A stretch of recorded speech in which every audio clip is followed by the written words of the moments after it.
Irmãos, a paz do Senhor. Pode tomar o seu assento, por favor, abra a sua Bíblia. Eu quero ler um texto da palavra de Deus com você que está no Evangelho segundo escreveu Lucas. Lucas capítulo 15.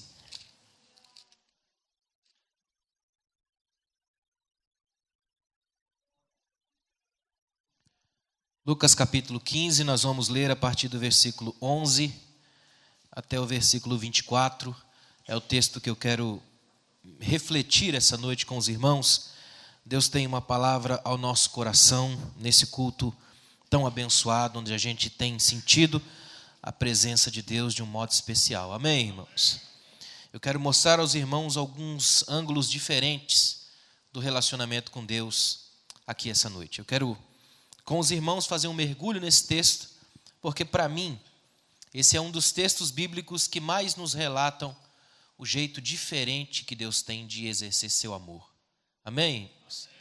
Geralmente a gente fica tão viciado na igreja com a ideia de poder, esquece que Deus trabalha muito mais com amor do que força. Nosso Deus é muito mais amor do que poder. Eu fico muito mais empolgado quando vejo alguém falar do amor de Deus, como eu vi aqui, do que só quando grita poder, poder. Poder demais assusta, é fogos de artifício. Tremendo é amor. O amor que eu vou te mostrar aqui hoje é revolucionário. Esse amor que a gente vai ver aqui hoje, nesse texto, é capaz de mudar a nossa vida. Amém, irmãos? Olha o que diz o texto, versículo 11, Lucas 15, do 11 ao 24. Eu vou ler, depois você mantém a Bíblia aberta aí, para a gente ir meditando no texto, amém? Diz assim, ó. Disse mais, isso são palavras de Jesus. Certo homem tinha 2 filhos. O mais moço disse ao pai, Pai, dá-me a parte dos bens que me cabe por herança. Então o pai repartiu seus bens entre eles. Poucos dias depois, o filho mais moço, juntando todas as suas coisas, partiu para um país distante e lá desperdiçou seus bens vivendo de modo irresponsável. E depois de ter gasto tudo, houve naquele país uma grande fome e ele começou a passar necessidade. Então se colocou a serviço de um dos cidadãos do país e este o mandou para os seus campos para cuidar de porcos. Ele desejava encher o estômago com as alfarrobas que os porcos comiam, mas ninguém lhe dava nada. Ele, porém, caindo em si, disse, quantos empregados de meu pai têm fartura de comida e eu estou aqui passando fome? Vou me levantar. Irei até meu pai e lhe direi, Pai, pequei contra o céu e contra ti. Não sou mais digno de ser chamado teu filho. Trata-me como um dos teus empregados. E levantando-se foi para o seu pai. Estando ele ainda longe, seu pai o viu, encheu-se de compaixão e correndo lançou-se ao pescoço e o beijou. E o filho lhe disse, Pai, pequei contra o céu e contra ti. Não sou mais digno de ser chamado teu filho. Mas o pai disse aos servos, trazei depressa a melhor roupa e vestiu, ponde-lhe um anel no dedo e sandálias nos pés. Trazei também o melhor bezerro e matai-o, comamos e alegremo-nos, porque este meu filho estava morto e reviveu, havia se perdido e foi achado, e começaram a se alegrar. Amém. Irmãos, para a gente entender bem essa parábola, é importante lembrar para quem Jesus está falando isso. Jesus estava comendo com um grupo de pessoas que a sociedade da época não gostava, que principalmente os religiosos da época não gostavam, e essa é uma mania de religioso, não gostar de ninguém que não passe nos seus crivos. Religioso tem a mira curta e a régua mais curta ainda. E quando Jesus começou a comer com esse tipo de gente, jantar com essas pessoas, porque ele foi convidado, e o Jesus que a gente serve é extremamente elegante, amém, irmãos? Se tem um convite que ele nunca rejeitou, foi esse, vamos lá em casa, ele foi em todos. Ele está comendo com um grupo de pecadores e os fariseus irados, injuriados, o partido extremista da época, religioso, e ficaram nervosos porque Jesus comia com pecadores, o que é uma observação no mínimo tola, porque se aqui embaixo todo mundo é pecador, não comer com pecador é morrer de fome uma semana, é ou não é? Então é estranho dizer, por que ele come com pecadores? Não é esquisito? É como se dissesse, eles são pecadores e nós não. Esse é um erro grave que a gente sempre comete com essa dualidade entre nós contra eles. Na igreja não tem nós versus eles. Na igreja só tem nós como pecadores, todo mundo junto. Tudo unido debaixo da cruz. Amém? Tem uma frase de Lutero que eu amo. Lutero disse assim, ó, eu pensei que eu tivesse matado o velho homem afogado lá nas águas batismais. Qual não foi minha surpresa ao descobrir que ele sabe nadar? A gente é pecador, irmão, está tudo unido debaixo disso.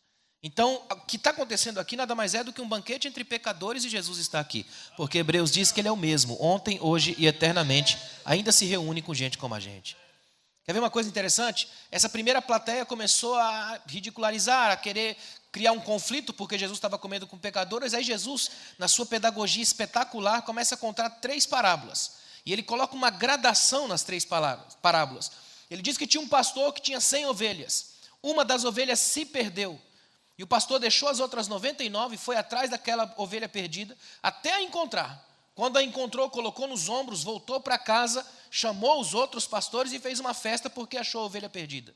Aí Jesus para e diz assim, aí tinha uma mulher que ela perdeu uma das suas dracmas, tinha 10, perdeu uma. Aí começou a afastar os móveis, varrer a casa, arrumar, juntar, até encontrar. Quando encontrou, chamou as amigas, fez uma festa, alegrem-se comigo, porque eu encontrei a minha dracma perdida. Aí Jesus vem e dá um salto nessa gradação e fala de um pai com 2 filhos perdidos.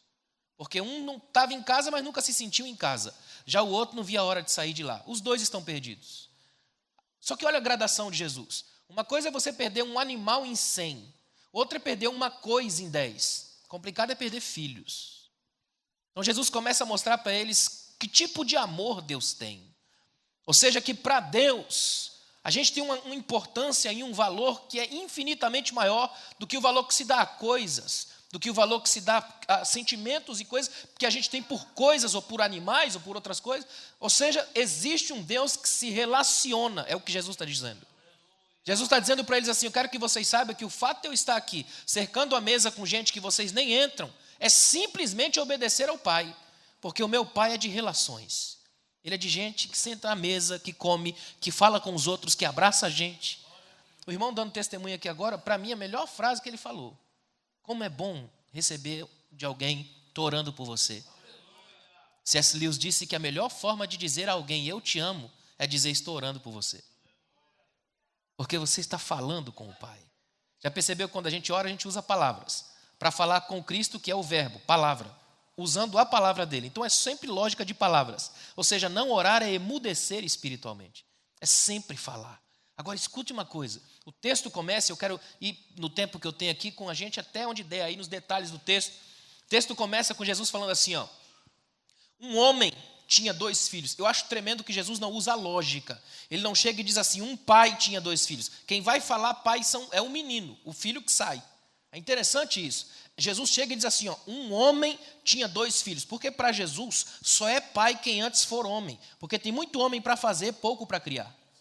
Então Jesus começa pelo caráter do homem. Antes de ser pai tem que ser homem.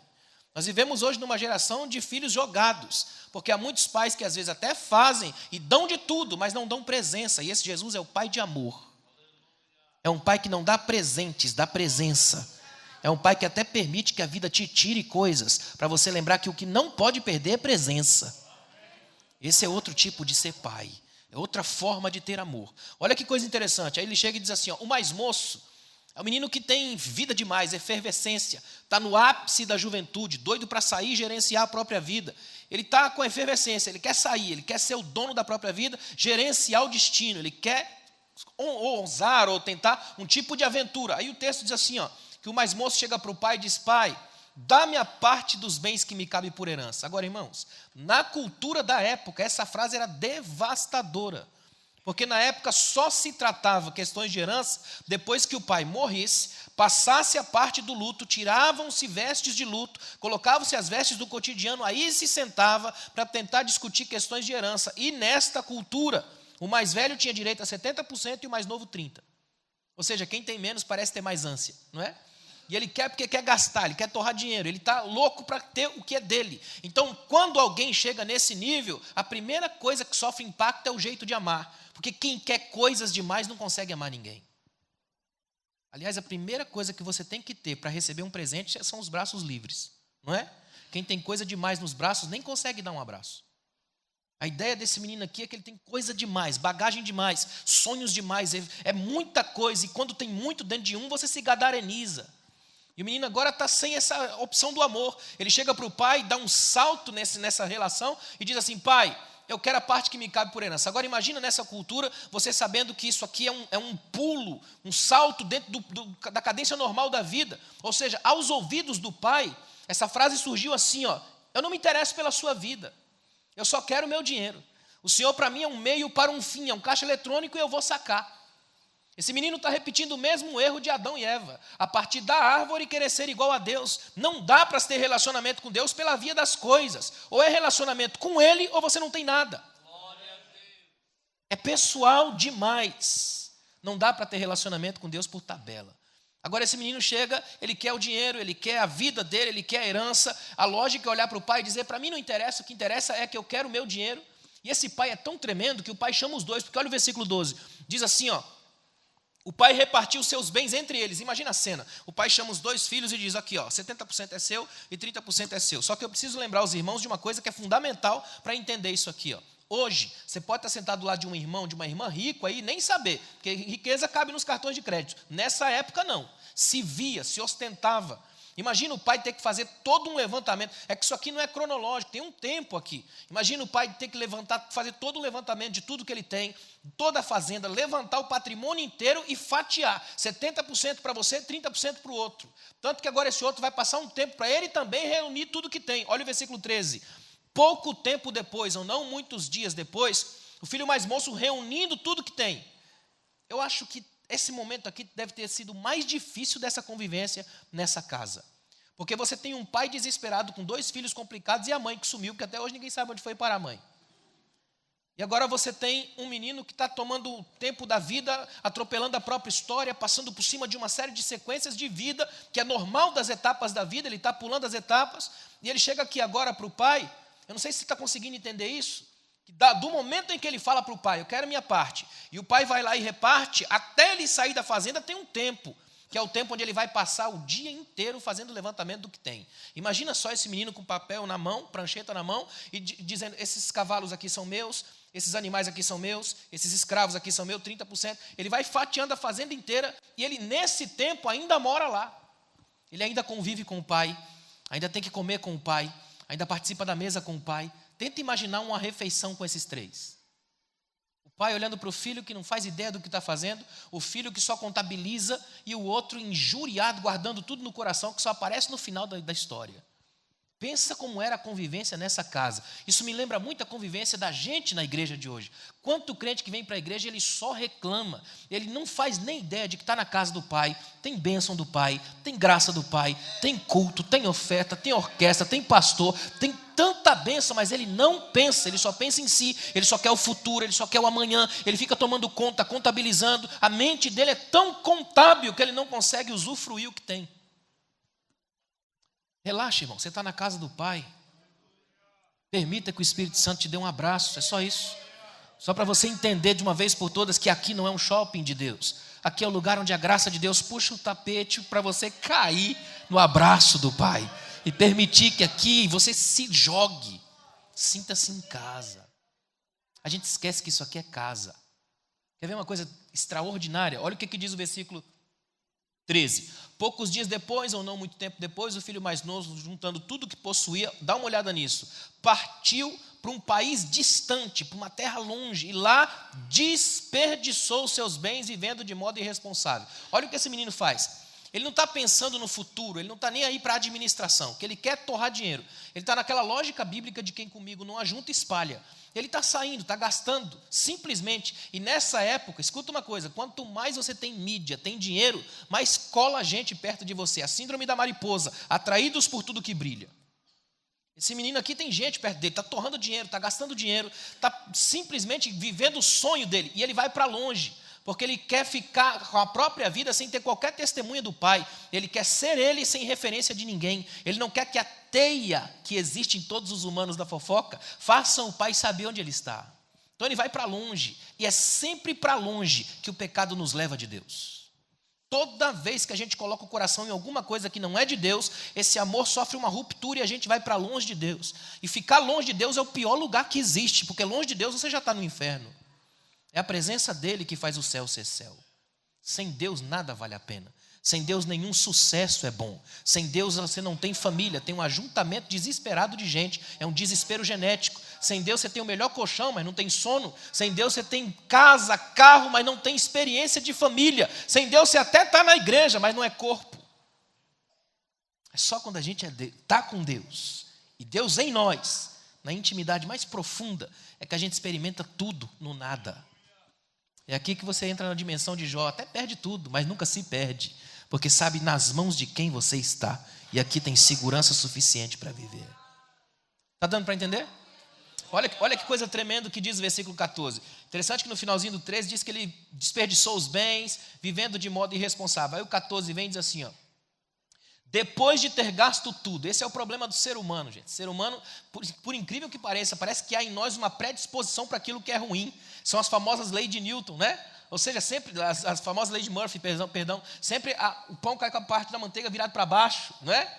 Já percebeu, lembra, por exemplo, do menino que está sentado na janela escutando Paulo pregar? Ele tem sono, ao invés de cair para dentro, que é mais fácil, cai para fora e morre, né? Parece que sempre dá para piorar. Já viu aquele negócio que diz, não tem como ficar pior? Tem. É humano. Milô Fernandes escreveu que a vida são tijolos passando. Um dia um te acerta. Isso é viver, é subir a escada rolante pelo lado que desce, é desenhar sem ter borracha. É estranho isso, mas é da vida, faz parte do processo, faz parte do pacote. Eu acho que é por isso que a gente tem uma tentativa nas cidades hoje, cada vez mais, de dar uma maquiada até na própria condição da morte. Vocês já perceberam que na maioria das cidades hoje tem cemitérios que parecem um condomínio de luxo, não é? Com luzes de neon na frente, não é? Esses dias eu passei por um cemitério, até pensei, nossa, condomínio novo, passou, não, passou lá, cemitério da saudade. Ninguém quer morar nesse condomínio, né? A gente vive nessa geração, uma geração que é estranho isso, é da gente, é do humano. Olha que interessante, não podia acabar ou chegar uma grande fome quando ele ainda tinha uma reserva? Mas não, olha o que o texto diz, depois de ter gasto tudo. E no original grego, a expressão que Lucas usou era a expressão que eles faziam quando raspava a última parte do que tinha no pote para comer. Ou seja, depois de raspar tudo, de chupar até a última gota, depois de sugar tudo, aí é que aparece o problema. Olha o que diz o 14. Depois de ter gasto tudo, houve naquela região, naquele país, uma grande fome e ele começou a passar necessidade. Necessidade é palavra nova no vocabulário do Playboy. Ele está acostumado a torrar dinheiro, está acostumado a ter uma vida legal, tudo que ele queria aconteceu. Ele tinha um pai extraordinário e esse pai dele é fantástico, a gente vai ver mais para frente. Ele tinha o que ele pediu, ele recebeu. Agora, escuta uma coisa. Como é complicado quando a gente tem esse tipo de relação com Deus aqui, ó, e a gente pede e Ele dá. Cuidado com o que você pede a Deus, vai que Ele te dê. O menino pediu, eu quero a minha parte da herança, e recebeu. Certas orações são um problema, não são? Olha que interessante, a gente vive numa lógica sempre de tomar lá da cá divino. Às vezes Deus não responde, não é porque não quer, é porque quer me proteger de mim mesmo. Essa cena aqui é brilhante, olha que tremendo, versículo 14. Depois de ter gasto tudo, houve uma grande fome e começou a passar necessidade. Aí esse menino já começa a mostrar que tipo de pai que ele tem. Preste atenção numa coisa, vou começar a mostrar as características desse pai. O pai dele era alguém tão extraordinário que conseguiu colocar no coração desse menino uma coisa fantástica. Meu filho, não desista jamais. Esse menino saiu de casa, perdeu tudo, está arrebentado, mas não perdeu a coragem de pedir emprego. Olha que incrível que é o menino. No final da vida, detonado, ele perdeu tudo, não tem nada, está passando fome, necessidade, mas ele foi procurar emprego. Pelo menos isso. O pai colocou no coração desse menino assim, quando chegar no final da vida, não tiver nada, levanta e vai pedir emprego. Você tem um pai, você tem alguém que formou aqui dentro um homem. Não é por acaso que Jesus começa dizendo que um homem tinha 2 filhos, porque só um homem consegue criar homens fortes. Aí dá uma olhada nisso aqui, ó. Versículo 15. Então, ele foi, se colocou a serviço de um dos cidadãos do país, e olha para onde ele vai. Sempre tem como piorar, não tem? Mandou para os seus campos para apacentar porcos. Agora eu queria olhar na cara dos fariseus a plateia original de Jesus. Eles já estavam com raiva porque Jesus comia com pecadores. Aí Jesus pega um judeu e bota cuidando de porcos. Na hora, os judeus que estavam ali devem ter ficado com ódio, rangido os dentes, porque impressionante como é que ele pode colocar um judeu trabalhando com porcos. Ele jamais vai fazer isso. Só que ele está descendo e essa ladeira ainda não acabou. Olha o que diz o versículo 16. Aí Jesus provoca, já que estão à mesa, Jesus diz assim, ó, e ele desejava comer as alfarrobas que os porcos comiam. Ou seja, Jesus tirou o rapaz de uma casa tremenda, botou esse rapaz na rua, mostrou que esse rapaz é incompetente como administrador, deixou esse rapaz apenas pedindo emprego, colocou ele para cuidar de porcos e, como se não bastasse, sentou ele à mesa dos porcos. com mensalidade, um dos pilares da cultura judaica. É Jesus dizendo assim: vai ter dias em que você vai querer cercar a mesa de aqueles que você detesta, porque a fome tem urgência e quem tem dor tem urgência. Shakespeare dizia que só zomba da cicatriz quem nunca passou pela mesma dor. Imagina, agora esse menino está lá, querendo comer o que os porcos comiam. E o versículo 16 tem uma frase Nelson Rodriguiana da Bíblia. Olha o que diz o texto: ninguém lhe dava nada, não é? A vida é desse jeito, é a vida como ela é, ninguém dá nada. Na hora que você tem tudo, todo mundo suga o que você tem. Quando você não tem nada, nem amigos ficam, não é? Como diz uma frase antiga, quando você não tiver nada, nem mesmo a sua sombra vai ficar, porque na escuridão ela não aparece, não é? É cruel essa situação. Aqui a coisa é complicada. O menino está literalmente sozinho e num nível de solidão inimaginável para ele, porque agora ele está numa solidão, num caminho que ele mesmo pegou, num caminho que ele mesmo trilhou, uma coisa que ele mesmo inventou para si. Só que agora, olha que coisa tremenda. Dá uma olhada no verso 17. Ele, porém, caindo em si. Interessante que quando a gente pensa assim, quando alguém está no fundo do poço, não tem mais para onde cair, não é? Tem sim, olha o versículo 17. Caindo em si. É o melhor lugar que existe para cair. É o único que você cai e fica em pé. Esse lugar é tremendo. Quando você estiver no fundo do poço, cai para dentro. Que é caindo em si. O que é cair em si? Significa que está fora de si, êxtase. No êxtase você fica fora de si. É o delírio, é o sonho, é a projeção, é a maluquice, é a aventura, a doideira, é psicótica. Eu tenho que sair, eu tenho que fazer, eu tenho que mostrar para o mundo que eu existo, eu tenho que bradar, dar as minhas opiniões. Chega um momento que você olha a vida e ninguém está nem aí. E aí você cai em si e pensa: quer saber? É melhor voltar. Esse é que é o caminho mais difícil, mais tremendo e mais amoroso. Daqui para frente, o que eu vou te mostrar é uma das coisas mais lindas da Bíblia e da história. Olha que coisa tremenda. Versículo 17, caindo em si, ele disse. Primeira coisa que acontece quando ele cai em si, ele bate na porta da memória. Lembrança. Ele pensa assim, quantos empregados do meu pai têm fartura de comida e eu aqui passando fome? O que me encanta aqui é que a primeira memória que ele tem não é da sala da casa. A primeira memória que ele tem não é do banquete de domingo. A primeira memória que ele tem é da senzala. É de um Deus que vai mostrar para ele que existe amor nas partes mais baixas. É de um Deus que vai mostrar para ele que senta com os pecadores exatamente por isso. Porque os pecadores não têm nenhum tipo de chatice com quem senta. Sentou à mesa, eles abraçam. O bonito do pecador é isso. Tem gente na igreja que eu amo. São aqueles que já pecaram, já caíram, já foram enxovalhados em público. Que todo mundo ainda olha com certos olhares porque Deus perdoa e a igreja não esquece. Amo esses irmãos. Eles nunca te julgam, eles sempre te abraçam, eles te respeitam, eles oram por você e tem sempre uma palavra de apoio. Já estiveram no chão e com a bota dos fariseus na cara. Esse tipo de gente sabe amar. Jesus agora está dizendo assim, eu quero que vocês entendam uma coisa que é extraordinária. Jesus está dizendo para eles, entendam agora que as memórias vão começar a trabalhar lá na senzala. Eu queria dar uma palavra de Deus para essa igreja aqui, nesse ponto aqui. Não fiquem preocupados com o que está acontecendo em outras igrejas aqui na cidade. Só construam memórias de amor tão tremendas aqui, que se alguém desviar aqui pode ir longe, mas tem que voltar para cá. Porque sabe que aqui tem memórias de amor. Tem gente que abraça, gente que recebe, gente que cura, gente que está perto, gente que serve um café. Memórias de amor.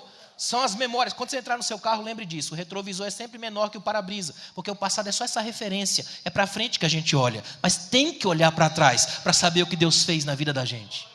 Esse menino está vivendo isso aqui, ajustando o retrovisor e andando para frente. Só que notem uma coisa, no versículo 18, 19, ele faz um ensaio. Presta atenção no ensaio que ele faz. Versículo 18, ele fala assim, eu vou me levantar, vou até o meu pai. Só dele falar isso aqui, vou até meu pai, já é extraordinário. Já mostra para a gente uma das características mais lindas desse pai. Esse aqui não é o pai que chega para o filho e fala assim, se sair por aquela porta, nunca mais volte, você não tem mais filho, a partir de hoje você morreu para mim. Não, esse é o pai que vai dizer assim, se sair por aquela porta, a vida vai te arrebentar, vai te moer, mas volte, você tem pai. Você tem pai. Esse pai aqui prefere te ferir do que te perder. Esse pai quer que você aprenda lições que ele não pode ensinar. Ele permite que a vida te moe, mas traz você de volta. Esse é o pai que recebe, é o pai que trata, é o pai que cura. Olha que coisa linda. Ele ensaia, olha o ensaio dele, versículo 18. Vou me levantar, vou até meu pai e vou dizer, pai, pequei contra o céu e contra ti, não sou mais digno de ser chamado teu filho, trata-me como um dos teus empregados. Ou seja, é um discurso completo, ele pensa, ensaia, a plateia dele é de porcos. Interessante isso, ninguém reclama, né? Então ele está acostumado com isso. Então ele faz aquele ensaio de vou chegar para o meu pai, pai, pequei contra o céu e contra ti. Só o fato dele pensar assim, vou chegar até o meu pai já é incrível. Ele sabe, eu sei o pai que eu tenho. Pela lei ele não precisava mais me receber. Pela lei praticamente eu estou morto, já recebi até a herança dele. Eu matei o pai no coração, mas ele é meu pai, eu sei que ele vai me receber. Ele vai facilitar o acesso, eu conheço o pai que tenho. Jesus vai usar uma forma de mostrar um outro tipo de Deus amar, e isso é tão tremendo. Olha que coisa linda que é isso aqui. Prepare o seu coração que eu vou chegando devagarzinho onde eu quero. Olha o que diz o versículo 20. Versículo 20 diz assim, ó, e levantando-se foi para o seu pai. Eu gosto do modo como Lucas escreve. Eu sou escritor, estou no meu 20º livro. Então, toda vez que eu vou ler a Bíblia, eu tento dar uma olhada no formato como o escritor faz. E Lucas é genial. Era médico, tinha uma capacidade incrível de escrever num outro formato de Mateus e de João, por exemplo. E Lucas tem uma precisão cirúrgica nas frases. Aqui ele faz exatamente isso. Ele diz assim, ó, levantando-se foi para o seu pai, ponto. Ou seja, ele está dizendo, quando esse menino erra, erra de vez, mas quando acerta, acerta. Esse menino não é aquele que fica pensando o tempo todo com autocomiseração. Esse menino não tem a brasileiragem do cinismo. Ele não fica o tempo todo pensando, bem feito para mim. Está vendo? Eu devo ficar aqui para o resto da vida, meu pai não vai me receber. Bem feito, nunca mais sair daqui. Ele morreria para dentro, só que ele não caiu em si e ficou em si. Ele caiu em si, mas projetou para o pai. E quem projeta para o pai nunca fica no chão. Tem alguma coisa para fazer. As estradas têm mão dupla, elas vão, mas também voltam. Olha que coisa tremenda que é isso aqui, ó. Ele diz, levantando-se foi para o seu pai. Notem que ele não foi para casa. Ele foi para o seu pai. Interessante que ele só queria as coisas dele e não o pai. Perdeu tudo. Agora ele só quer o pai. Eu vou voltar para o meu pai. Eu não vou voltar para casa, eu não vou voltar para o meu quarto, eu não vou voltar para as minhas coisas. Eu vou voltar para o meu pai. Eu posso perder tudo, eu não posso perder meu pai. Eu posso perder sucessos e coisas que o mundo projeta, porque essas coisas acabam, eu não posso perder meu pai. E eu sei que meu pai não me esqueceu, eu posso voltar para lá. Olha que coisa tremenda que diz o versículo 20. Levantando-se foi para o seu pai. Aí Lucas põe uma frase. Estando ainda longe, seu pai o viu. Como é que o pai conseguiu ver ele de longe? Provavelmente por estar num lugar elevado. É ou não é? Imagina isso aqui, o pai na sede da fazenda, olhando para o horizonte, pensando, eu conheço meu menino. Quem é pai sabe disso. Eu sou pai, meu filho tem 14 anos. Imagina, a gente que é pai sabe como é que o filho é. Imagina o pai pensando assim, dando aquela olhada no horizonte, todo dia de manhã e pensa, eu conheço meu menino, ele não come bem, ele desperdiça as coisas, ele é meio complicado, eu sei como meu menino é, e na hora que a coisa apertar, eu sei que ele volta para mim. Todo dia o pai dá aquela olhada lá no horizonte, imagina, meu filho vai voltar. Eu preciso fazer uma imagem na sua cabeça para você entender a volta. Imagina só esse menino saindo da casa, abrem-se as porteiras da fazenda e ele sai com 30% de tudo que ele herdou. Imagina 30% de uma fazenda saindo, levantando aquela poeira na estrada. Só que agora o que volta, a Bíblia diz que estando longe seu pai o viu, o que volta é só um, a pé, sem sandália, sem anel, nem poeira levanta mais. Vem de longe, literalmente emporcalhado, cheirando a porco, morrendo de fome, imensamente mais magro, cabeludo, quando o pai bate o olho e diz, é meu menino. Como o amor de Deus é tremendo. Ele lubrifica a córnea divina a ponto de que Deus não enxerga o que te dá, enxerga o que você é. Deus não enxerga os presentes, enxerga a presença. Ainda que magérrima, destruída pela vida, Ele enxerga quem somos, não o que temos. É só para a gente aqui embaixo que esse negócio de classe social, dinheiro, banco, essa coisa tola, só serve para a gente aqui. Quando Deus enxerga a gente, enxerga um monte de filho. E filhos que às vezes se perdem. Olha que coisa tremenda que é isso aqui, ó. Estando ele ainda longe, seu pai o viu. Tudo parte do pai. E enchendo-se de compaixão. E a expressão compaixão aqui, se você fizer que a gente faz em filosofia, bota um tracinho do lado. Compaixão. É o sentimento mais profundo. As irmãs entendem bem disso. Sabe aquela cena que a gente sempre vê? Um monte de irmãs conversando, seus filhos brincando ao redor. De repente um dos filhos cai e começa a chorar. A mãe imediatamente interrompe a conversa e abraça o filho tão apertado que machuca mais no abraço do que na queda. Não é? Isso é compaixão, sentimento profundo de arrancar a dor do outro e ter para mim. Você já viu uma mãe com o filho chorando no colo e sabe que o menino está doente? O desejo imenso dela era trocar de lugar com a criança. É tirar esse sofrimento com as próprias mãos. Pathos, sentimento. É exatamente isso que Deus tem. Na cultura judaica, Deus é muito mais passional do que na grega, que é todo filosófico e departamentalizado. O judeu acredita num Deus que é paixão pura, a ponto de, num dos salmos, o salmista dizer, Deus acorda, o Senhor parece um soldado alegre de vinho. Imagina um grego dizer isso para Zeus. O judeu tinha isso, Deus é paixão pura, Deus é alguém para quem se pode correr, Deus é alguém que gosta de criança, o céu dele é feito de criança. Deus é um Deus de uma intimidade muito mais limpa e mais plena do que esses cabreços de religião. Deus não pode ser algemado ao templo, ele vaza, sai pelos dedos. Ele é aquele que chega para Nicodemos e fala, sabe o vento? Sopra onde quer. É livre, clandestinamente livre, absurdamente livre. Ouves a sua voz, é comunicativo. E você não sabe de onde ele vem, para onde ele vai, ele é irritante. Você não põe a sua marca nele, nem cabresto. Ele não respeita a sua lógica, a sua denominação, nem seu jeito de comportar. Não é o seu modus operandi que determina a lógica dele. Ele é absurdamente livre. O primeiro grande ato dele na história é fazer uma Babel. É tão bonito isso. Se você quiser agora encontrar com Deus, tem que se esforçar para entender o outro. É um Deus dizendo, eu quero que você entenda que não tem um caminho só. Eu quero que você entenda agora que tem que abraçar alguém, tem que olhar para o outro. Eu quero que você saiba que a partir de mim, toda a densidade da glória vai fazer você chegar em alguém. Ou seja, para que alguém dessa cidade entre nessa igreja e veja Cristo, ele não vai aparecer aqui. Você vai ter que mostrar para ele, ele vai ter que olhar para você. E olhando para você, enxergar a glória de Deus. Dá uma olhada nisso aqui, olha o que diz o versículo 20. Então, levantando-se foi para o seu pai. Estando ainda longe, seu pai o viu, encheu-se de compaixão. E aí tem um detalhe. Correndo, e na cultura da época, um homem como esse jamais corria, homem de posição, de autoridade na cidade, nunca corria. Sabe por quê?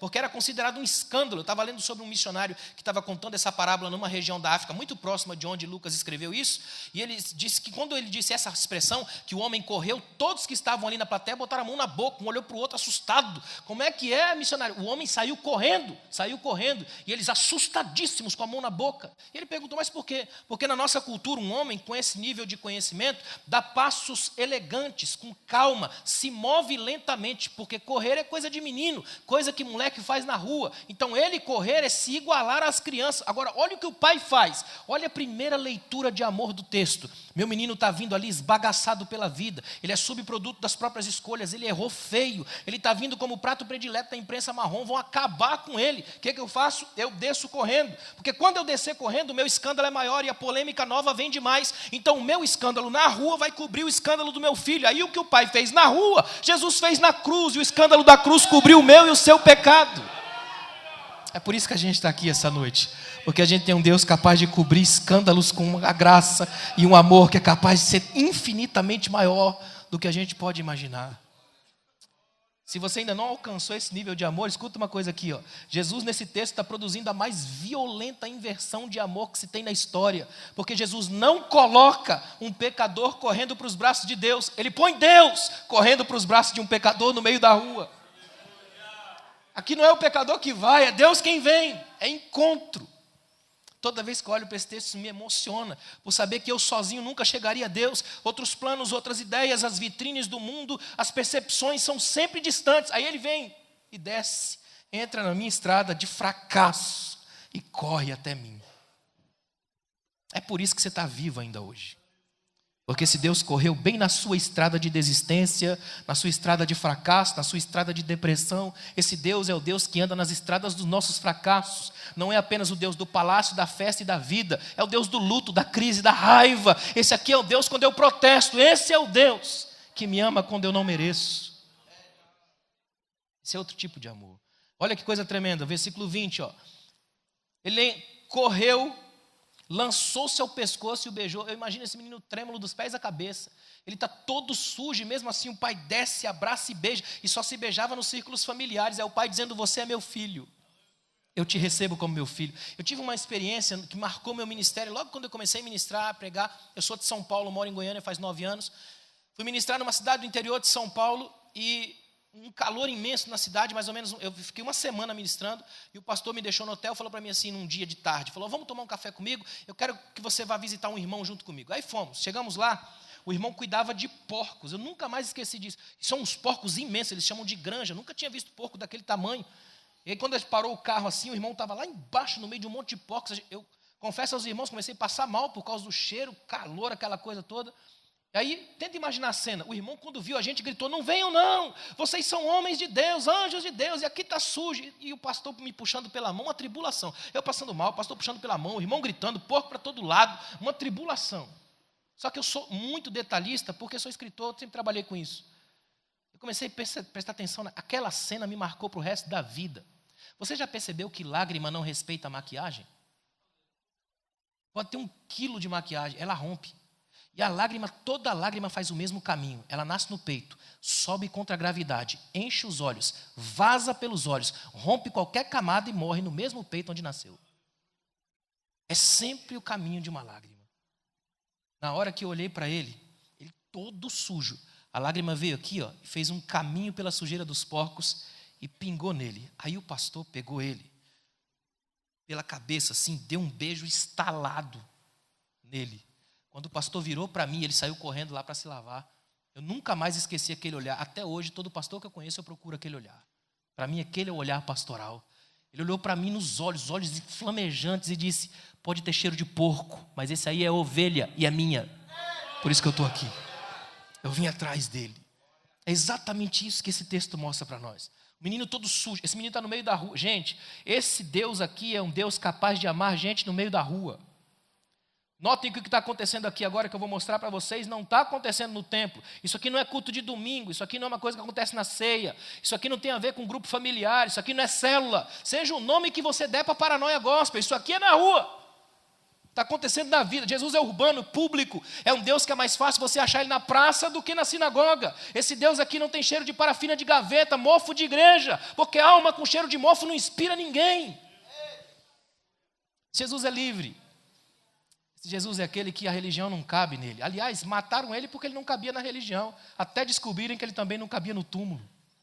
Ele é livre e ninguém consegue segurar ele. Ele está acima de tudo e acima de todos. Dele, por ele, para ele são todas as coisas. Ele é o Senhor da igreja. Lançou seu pescoço e beijou. Dá uma olhada no verso 21. Aí o filho disse: pai, pequei contra o céu e contra ti, não sou mais digno de ser chamado teu filho. É interessante que lá no 18, 19, ele fez um discurso que ele tenta reproduzir ipsis literis aqui, ao pé da letra. Só que a última frase, lá no versículo 19, do discurso que ele ensaiou, diz assim, ó: trata-me como um dos teus empregados. No versículo 21 não tem essa frase. E não tem porque o 22 é o pai cortando o discurso dele. O pai tem pressa. Esse amor é um amor com pressa. Esse amor aqui não suporta ver alguém destruído, ele tem pressa na reconstrução. Tanto é que o pai quer mostrar para o filho algo. Filho, eu quero te mostrar que eu já tinha a tua reconstrução preparada à tua espera. É como se Deus estivesse dizendo para alguém aqui hoje: prepare a sua casa para o tempo da restauração. Deixe tudo preparado. Olha que cena. Tem uma cena no fundo aqui, ó. Dá uma olhada no verso 21. Aí ele fala: pai, eu pequei contra o céu e contra ti. E o pai permite que ele fale isso, porque pecado só sai pela boca. Aquele que confessa e deixa alcança a misericórdia. É terapêutico. Quando você fala, a coisa sai. E é saindo que tem que sair daí, essa coisa expurgada daí. Só que ele dizia assim, ó: trata-me como um dos teus empregados. O pai nem deixa, porque quem confessa e deixa não precisa ser atormentado pela culpa. Quem confessa, Deus joga fora, a culpa é arrancada, e aí você é livre, tem acesso à casa. Culpa é um negócio monstruoso, irmãos. Ela paralisa, ela algema a vida. Quem tem síndrome de culpa vira com síndrome de réu, passa a vida inteira complicado, detesta movimentos como esse, tem a sensação de que alguém sabe a qualquer momento a bomba vai explodir. Quem vive atormentado pela culpa fica na mão de qualquer chantagista. E principais chantagistas são religiosos de plantão, que adoram, com base na falsa santidade, oprimir gente. Jesus nunca fez isso. Vocês já perceberam que Jesus nunca botou medo em ninguém para salvação? Lembra daqueles teatros que a gente fazia em igreja, que graças a Deus diminuiu muito, e que os nossos teatros na igreja eram só para causar medo? A gente que era criança ia para casa atormentadíssimo, só que medo é impacto, dura pouco. Na próxima semana a gente peca normal, não é? Por isso que Deus não faz impacto, Deus faz transformação. Ele trabalha muito mais com amor do que com medo. Se você está na igreja para fugir do inferno, não está para ir para o céu, é diferente. Quanta gente vem na lógica complicada? Vem porque tem medo da vida, medo das coisas, medo de uma série de coisas. Tanta gente emparedada pela vida, pelo medo. O medo é uma linha que divide o mundo, é a casa onde ninguém vai, o microscópio aumenta o perigo. É um gigante que se alimenta da carência. Quem tem medo não consegue viver. Por isso que a Bíblia diz que o verdadeiro amor lança fora o medo. Olha que coisa tremenda que é isso aqui, ó.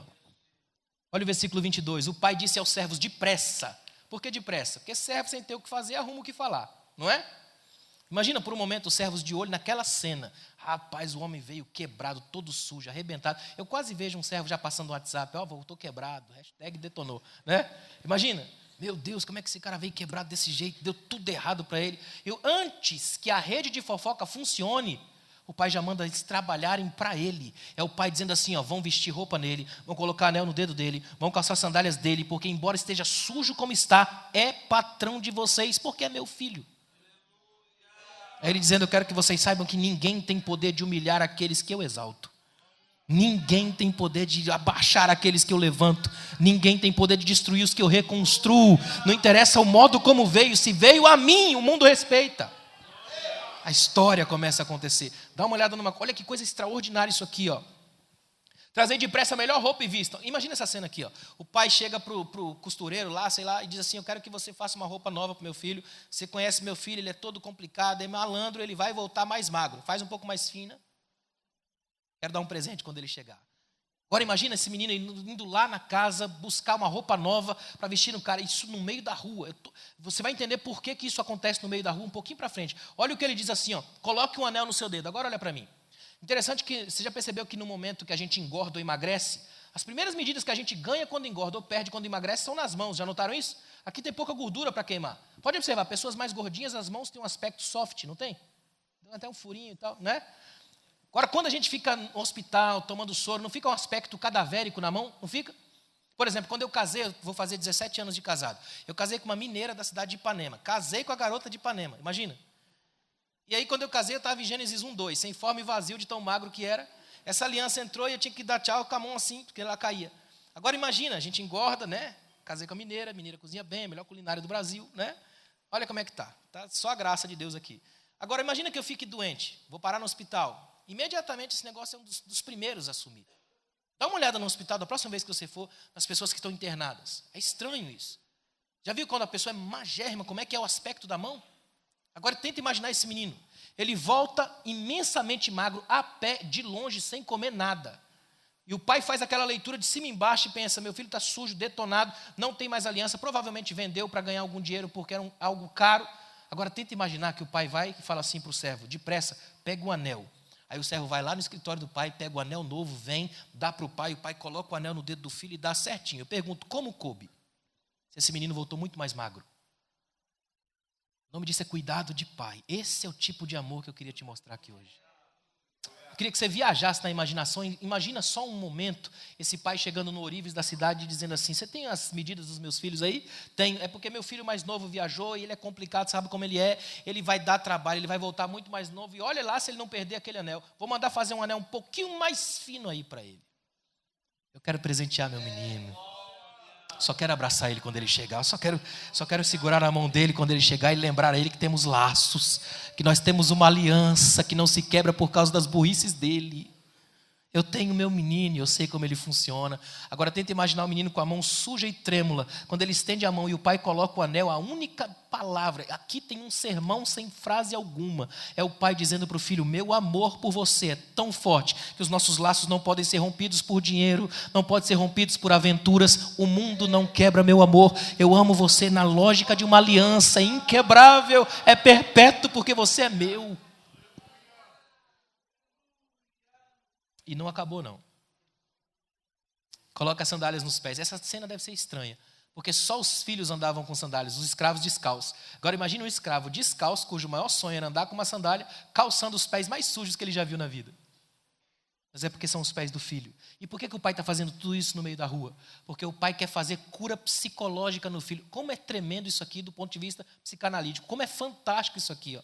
O pai está mostrando para o filho o seguinte, quando você saiu da minha casa e foi embora, foi para longe. Para voltar eu encurto a distância. Porque você vai encontrar comigo não dentro de casa. Eu vou até você no meio da rua para encurtar a distância do encontro. Lá no meio da rua eu te dou roupa nova, aliança nova e sandália nova para você entrar em casa como saiu, não como chegou. Quero que você entre em casa, na sua casa, como patrão, como alguém que já viveu aqui, como alguém que tem uma história. Você não vai entrar na própria casa devastado e destruído. Sua casa é lugar para ficar de pé, não deitado. Sua casa é lugar para acertos, não erros, porque aqui mora o seu pai. Esse aqui é o Deus que reconstrói a nossa casa, nosso caminho, o formato da nossa vida. E olha que coisa extraordinária que é isso aqui, ó. Ele fala assim, ó, trazei também o melhor bezerro, matei e alegramos. O que ele está fazendo? Ele está ampliando essa cura psicológica. Ele faz uma festa por dois motivos. Primeiro, para chamar todo mundo da região. Imagina essa cena aqui, ó, você está na fazenda vizinha, do nada vem alguém lá e fala, ó, o patrão está fazendo uma festança lá porque recebeu o filho dele de volta, vamos para a festa, todo mundo para a festa, aquela festa, o melhor bezerro. Tenta imaginar isso aqui, ó. Quem viaja muito sabe disso. A gente viaja bastante, quando chega em casa é a melhor coisa que tem, fala a verdade. Você pode estar no melhor hotel do mundo, mas nada é como o seu chuveiro, espaço do seu canto, fala a verdade, não é? A nossa comida, a nossa mesa, estar em casa, essa coisa da casa, dimensão casa. Você até pode fugir da parede, nunca foge da ideia da casa. É interessante isso, porque casa não é só geografia, é biografia, é uma história que se escreve lá. Imagina esse menino agora sentindo o cheiro característico da culinária familiar, lembrando quantas vezes como menino ele gostava de comer aquele bezerro extraordinário que era feito nas festas do pai, e agora a festa é para ele. Agora a festa é para ele. Tenta imaginar, o melhor momento da festa era esse aqui, ó. Todo mundo festejando, celebrando. Agora já deu tempo dele entrar em casa, agora já deu tempo dele cortar o cabelo, fazer a barba. Agora já está com uma roupa novinha, um anel novinho que o pai deu, sandália nova. De repente, no meio da festa, o pai se coloca num lugar elevado, faz um sinal, todo mundo para, pelo respeito que aquele homem tem. E o pai diz assim, lembram do meu filho que saiu, que viajou, que todo mundo falou? Lembro, ele voltou. Aí quando o rapaz aparece, imagina todo mundo dizendo, o homem venceu. Meu Deus, olha como ele está mais novo, está mais bonito. Tem gente que jurava que ele venceu, que abriu uma nova empresa. Porque ele tem pai. A vida não vai te devastar enquanto você tiver esse pai. Os problemas da vida não vão te destruir enquanto você confiar nesse pai. As estradas, por mais terríveis que elas sejam, vão te levar para longe, mas elas vão te trazer de volta para o seu pai. Nada é mais forte que esse amor que atrai. Jeremias vai escrever isso, é com cordas de amor que eu te atraí para mim, eu te arrastei para mim. Esse amor é tão tremendo que o outro irmão dele não consegue compreender que nível de amor é esse. O outro irmão chega e fala, esse teu filho aí não é mais meu irmão, é teu filho, mata a relação. Gastou o teu dinheiro com as prostitutas, e a Bíblia nem diz que era prostituta, diz que ele viveu irresponsavelmente. É projeção psicológica. O outro tinha um desejo de conhecer prostituta, nunca foi. Botou o pecado dele na conta do irmão, um a mais ou a menos não faz diferença. Ele mente para o pai, eu estou aqui há tanto tempo, o senhor nunca me deu um cabrito. Aí o pai diz, mas como não? Né? Tudo aqui é seu, eu dei 70% para você, 30% para o seu irmão, quem não tem nada sou eu. Tudo aqui é seu. É como se o pai dissesse, meu filho, para com isso, entra em casa, puxa uma cadeira, toma um suco, seu irmão está de volta, a casa está feliz, tem bagunça, tem barulho, a festa voltou, fique em paz. Olha o que esse amor ensina para nós, tenha coragem de chamar de irmão qualquer um que o pai chamar de filho. E o pai bota aqui só gente que a gente não gosta. Essa é a verdade. É aqui que vem a graça e trabalha o coração e começa a mexer com a gente. É aqui que a gente se apaixona por gente que você mataria. Porque essa graça faz a festa do amor. E a festa do amor faz todo mundo entrar. É banquete. Banquete de vida, banquete de graça, banquete da história. Você só está vivo hoje por causa desse banquete. Você pode por um momento levantar sua mão só para agradecer. Agradeça a Deus pelo amor que te alcançou. Agradeça a Deus por um amor capaz de ir além de qualquer tipo de medida. Um amor que não se mede pelo que a gente faz. Esse amor não se mede pelo que a gente faz. Uma coisa que me encanta nessa história, eu tenho um livro sobre essa história que está esgotado, mas uma coisa que me encanta nessa história é que todo mundo aqui conta, só o pai que não. Tem uma matemática esquisita e irritante aqui. Um só conta problema, errei, pequei, não posso mais. O outro só conta virtude, nunca desobedeci uma das tuas ordens, eu sempre estou aqui, só o pai não conta. Porque quem ama não fica contando.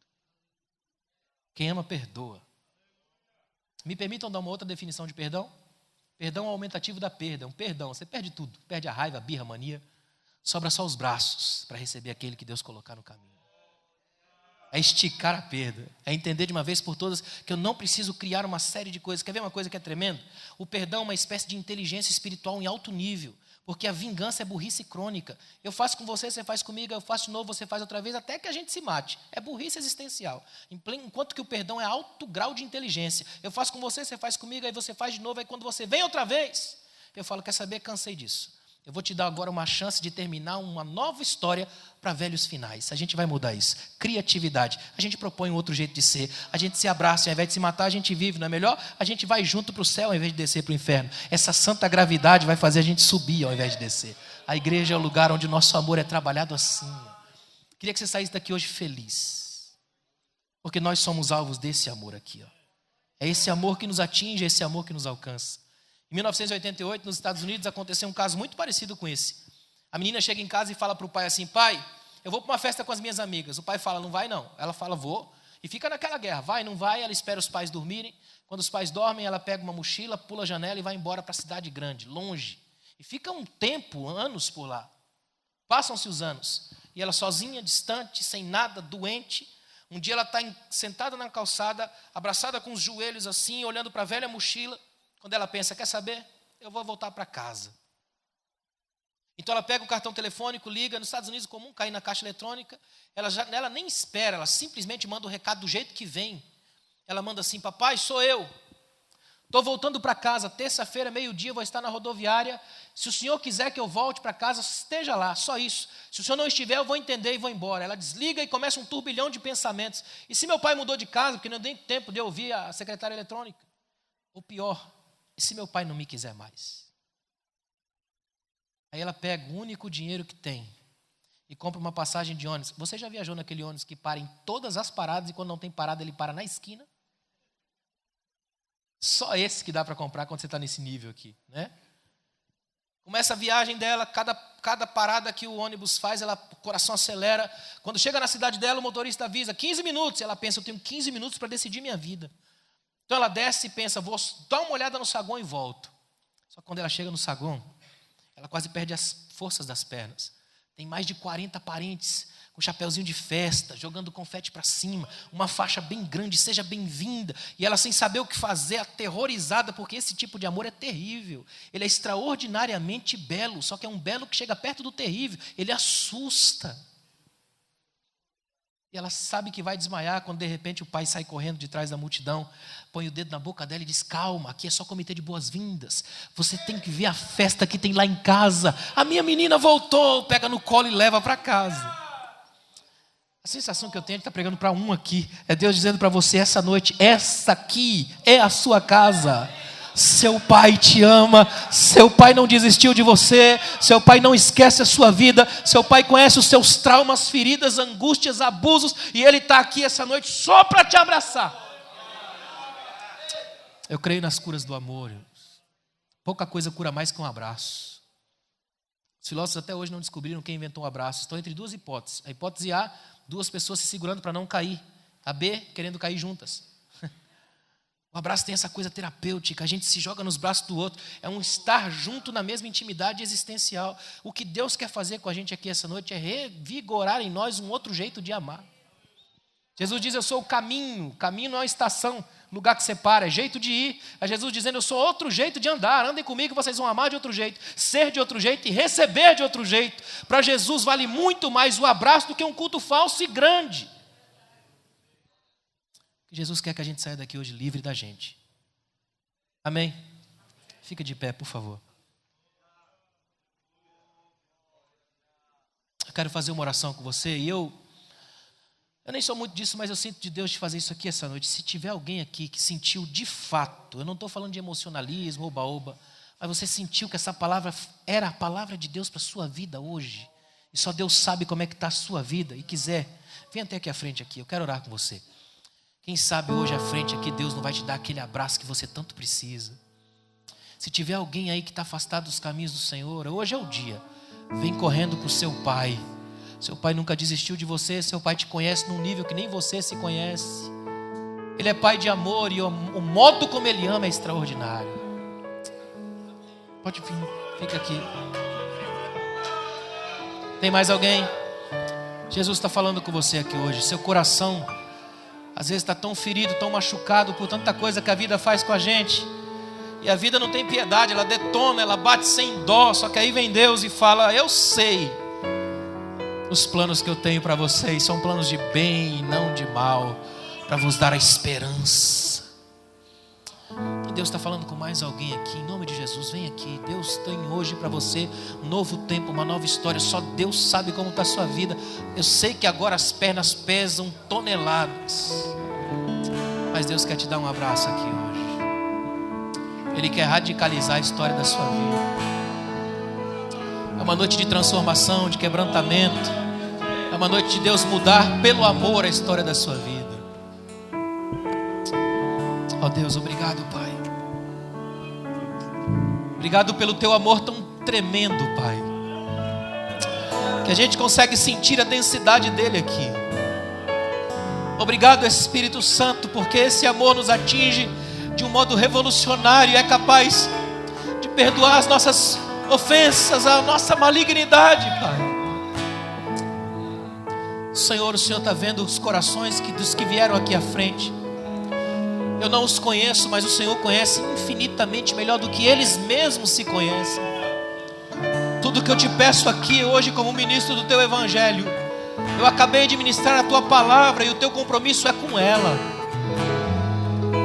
Então eu te peço, Senhor, abraça esses corações aqui, a tal ponto, Pai, que eles saiam daqui hoje totalmente transformados.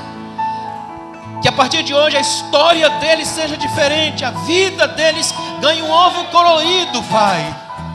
Uma nova história, um novo modo de ser. Restaura, Deus. Transforma, Senhor.